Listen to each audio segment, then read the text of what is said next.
శ్రావణ మాసం మొదలైంది. మొదటి శ్రావణ శుక్రవారం ఆగస్టు 9వ తారీఖున వచ్చింది. శ్రావణ మాసం వరలక్ష్మి వ్రతం చేసుకోవడానికి ఎంతో అనుకూలమైన మాసం. ప్రతి శ్రావణ శుక్రవారం కూడా అంతే ప్రాధాన్యత కలిగి ఉంటుంది.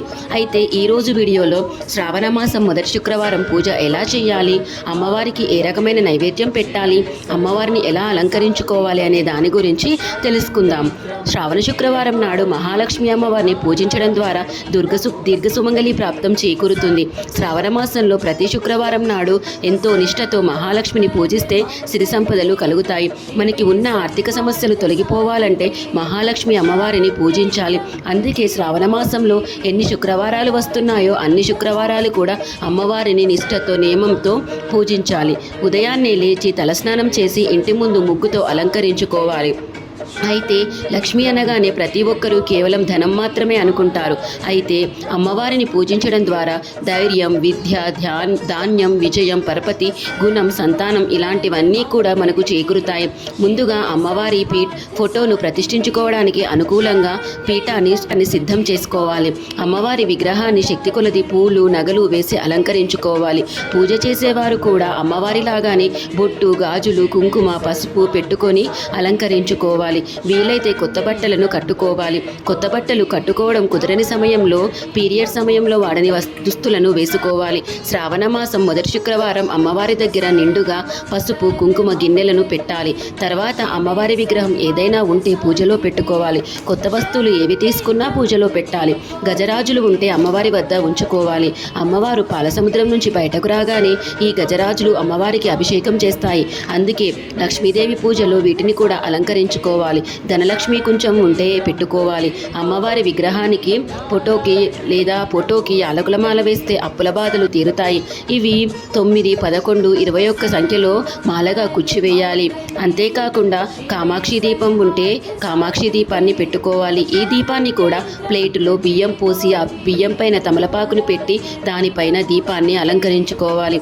అంతేకాకుండా ఈరోజు ఐశ్వర్య దీపం అంటే ఉప్పు దీపాన్ని కూడా సిద్ధంగా ఏర్పాటు చేసుకోవాలి. ఈ ఉప్పు దీపం వల్ల మనకు ఎలాంటి ఆర్థిక సమస్యలు ఉన్నా తొలగిపోతాయి. ఒక ప్రమిదలో నెయ్యి వేసి ఏర్పాటు చేసుకోవాలి. అమ్మవారి పీఠం ముందు పాదాలు ముగ్గుగా వేసుకోవాలి. అమ్మవారికి ఎంతో ఇష్టమైన జువ్వాదు పొడిని పూజలో చల్లుకోవాలి. ఇప్పుడు పూజను దీపారాధన ఏకహారతితో మొదలు పెట్టాలి. ఏ పూజ చేసినా ముందుగా వినాయకునికి పూజించడం సాంప్రదాయంగా కృతయుగం నుంచి వస్తున్నటువంటి ఆచారం. అందుచేత మొదట విఘ్నాలు తొలగిపోవాలని విఘ్నేశ్వరుని పూజించి ఆ తర్వాత లక్ష్మీదేవి పూజలు మొదలు పెట్టాలి. అమ్మవారి దీపం వద్ద పసుపు, కుంకుమ, అక్షింతలు, పూలు వేసి నమస్కారం చేసుకోవాలి. అమ్మవారి విగ్రహానికి పంచామృతాలతో అభిషేకం చేస్తే చాలా మంచిది. శుద్ధజలంతో అభిషేకం చేసి ధూపం వేయాలి. ఈ తర్వాత ఈ పంచామృతాలను ప్రసాదంగా తీసుకోవచ్చును.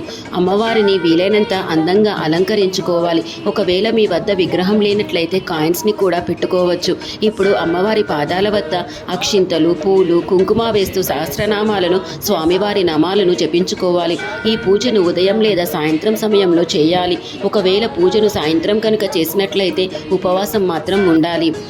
ఈరోజు బ్రహ్మచర్యాన్ని పాటించాలి. శ్రావణ మాసం 2వ శుక్రవారం ఎలాగూ వరలక్ష్మి వ్రతం చేసుకుంటాం. ప్రతి వారం ఒకవేళ కలశం పెట్టుకుంటే మరుసటి రోజు కలశాన్ని కదిలించాలి. అమ్మవారి వద్ద మనకు శక్తిని కొలది డబ్బులను పెట్టాలి.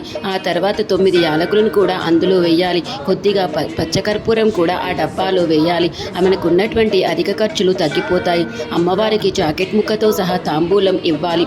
ప్రతి వారం క్రమం తప్పకుండా శనగలు పెట్టాలి. దీనితో పాటు మనకు వీలైనంత విధంగా నైవేద్యాన్ని పెట్టాలి. కొబ్బరికాయను నివేదన చేయాలి. అమ్మవారికి కష్టాలను చెప్పి ప్రదక్షిణలను చేయాలి. అక్షింతలు, పూలను సమర్పించాలి. ఇక పూజలో పెట్టినటువంటి డబ్బులు, యాలకులు మరుసటి రోజు బీరువాలో దాచుకోవాలి. మన యాలకులను పర్సు, హ్యాండ్ బ్యాగులలో కూడా పెట్టుకోవచ్చును. అమ్మవారి పీఠాన్ని కనుక పెట్టుకున్నట్లయితే శనివారం రోజున కదిలించాలి. ఈ వీడియో కనుక మీకు నచ్చినట్లయితే లైక్ చేయండి, షేర్ చేయండి.